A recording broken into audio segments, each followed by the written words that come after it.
teman-teman, selamat datang di video pembelajaran. Hari ini kita akan belajar cara pintar melindungi diri. Melindungi diri dari apa? Kita akan belajar tentang gempa bumi. Yuk kita belajar bersama-sama. Tetap semangat ya. Hari ini kita akan berbicara tentang cara melindungi diri dari gempa. Nah teman-teman, pernah mendengar tentang gempa bumi? Atau mungkin pernah merasakan gempa bumi? Jangan khawatir ya, kita akan belajar bersama bagaimana cara aman saat gempa terjadi. Pernahkah kalian rasakan gempa bumi? Gempa bumi itu seperti apa ya? Kenapa bumi bisa bergetar? Nah, kita akan cari tahu jawabannya sekarang. Mari kita pelajari bersama-sama. Kamu tahu apa itu gempa bumi? Betul sekali, gempa bumi merupakan bencana alam yang membuat tanah bergetar dan bergoyang. Bayangkan teman-teman, kalau kalian berdiri di atas kasur, lalu ada yang menggoyangkan kasur itu, rasanya goyang-goyang kan? Nah, gempa bumi itu seperti itu. Tanah yang kita pijak bergetar dan bergoyang. Kadang goyangannya kecil, dan kadang juga goyangannya besar. Kira-kira apa yang terjadi saat gempa bumi? Ada dua hal penting yang terjadi. Pertama, permukaan bumi bergoyang hebat. Tanah yang biasanya diam, tiba-tiba bergerak dan bergoyang. Lantai rumah kita ikut bergoyang. Semua benda di sekitar kita juga bergerak.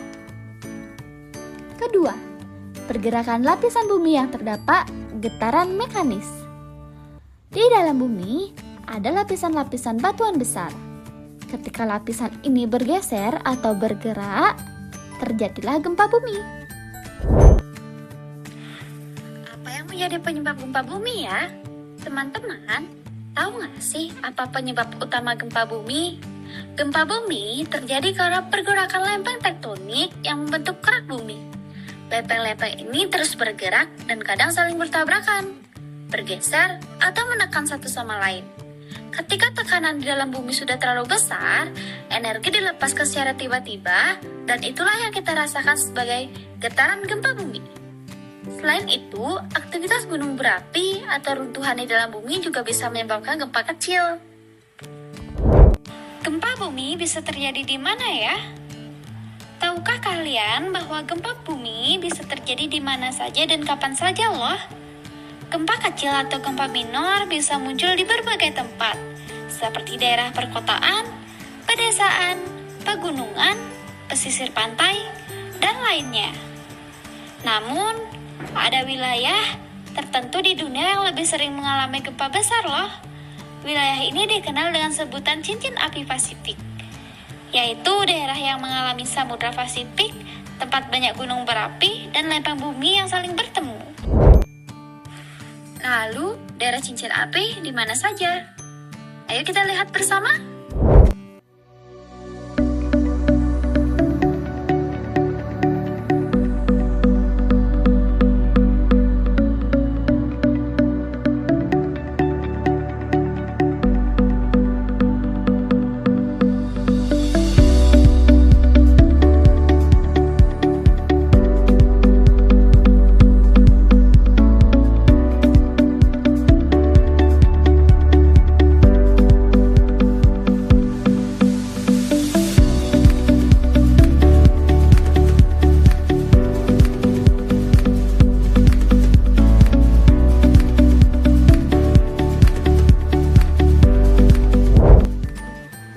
Aku bingung, bagaimana ya caranya melindungi diri?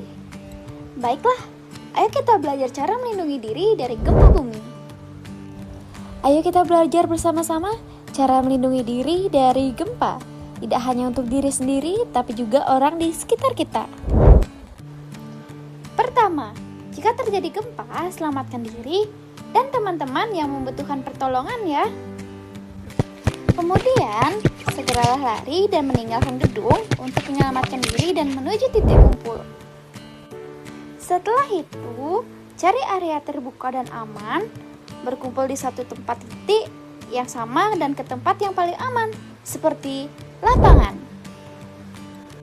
Jika berada dalam ruangan dan tidak sempat keluar, lindungi kepala dan badan. Berlindung di bawah meja atau benda keras bertujuan untuk mencegah adanya luka serius pada kepala atau bagian tubuh lainnya. Selanjutnya, hindari jendela, benda yang menggantung, dan benda berat lainnya serta dinding bangunan. Pertama, periksa diri sendiri untuk memastikan tidak ada luka.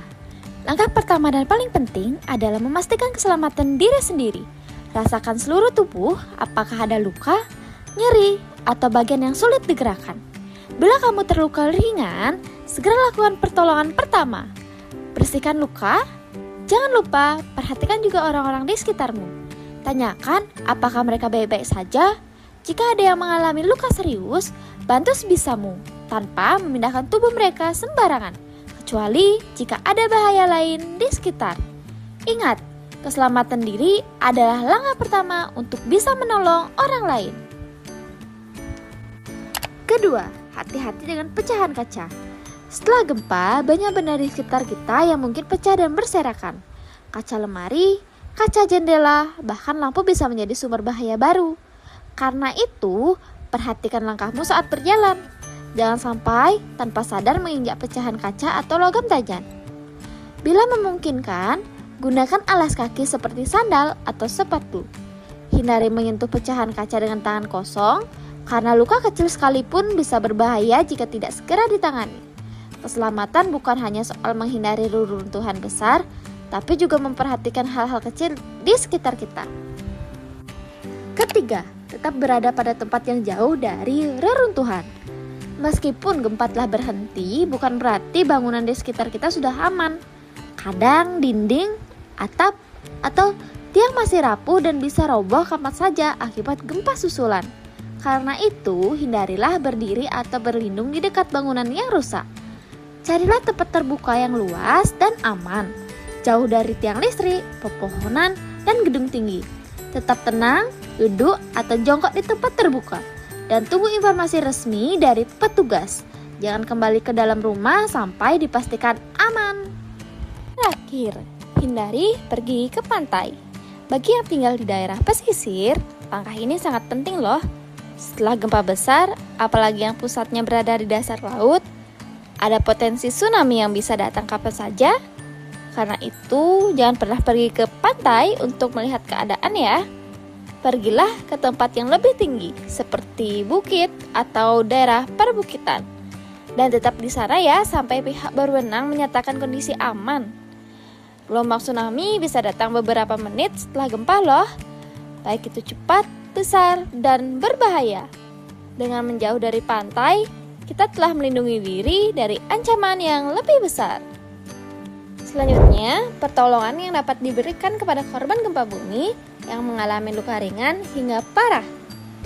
Setelah gempa bumi, kecelakaan bisa terjadi karena reruntuhan atau benda tajam. Jika ada korban, tetap tenang dan pastikan situasi aman sebelum menolong ya. Beri pertolongan pertama sebisanya ya.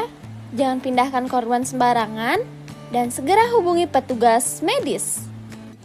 Ingat, bantu orang lain dengan tetap menjaga keselamatan diri ya. Jika ada petugas dan kamu mengalami luka, segera berteriak sekencang-kencangnya. Berusaha tenang agar luka yang dialami tidak semakin parah. Selanjutnya, tempat evakuasi dan posko darurat setelah gempa bumi. Hal pertama yang harus dilakukan adalah mencari tempat evakuasi yang aman. Tempat evakuasi biasanya berada di area terbuka, jauh dari bangunan, tiang listrik, dan pohon besar yang berisiko tumbang. Saat menuju tempat evakuasi, tetap tenang dan ikuti arahan petugas ya. Jangan berlari panik, karena kepanikan bisa menyebabkan kecelakaan tambahan loh. Di tempat evakuasi, semua orang akan dikumpulkan untuk pendataan dan pemeriksaan kondisi. Disinilah peran posko darurat sangat penting.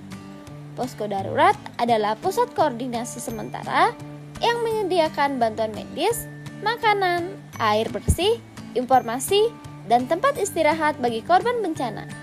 Di posko, Petugas juga akan membantu mencari anggota keluarga yang terpisah, serta memberikan dukungan psikologis bagi mereka yang trauma. Dan meskipun situasinya sulit, tetaplah saling membantu dan menjaga kebersihan lingkungan posko. Dengan gotong royong, semua bisa pulih dan bangkit lebih cepat. Korban dibawa ke rumah sakit. Tidak semua korban bencana bisa ditangani di tempat evakuasi.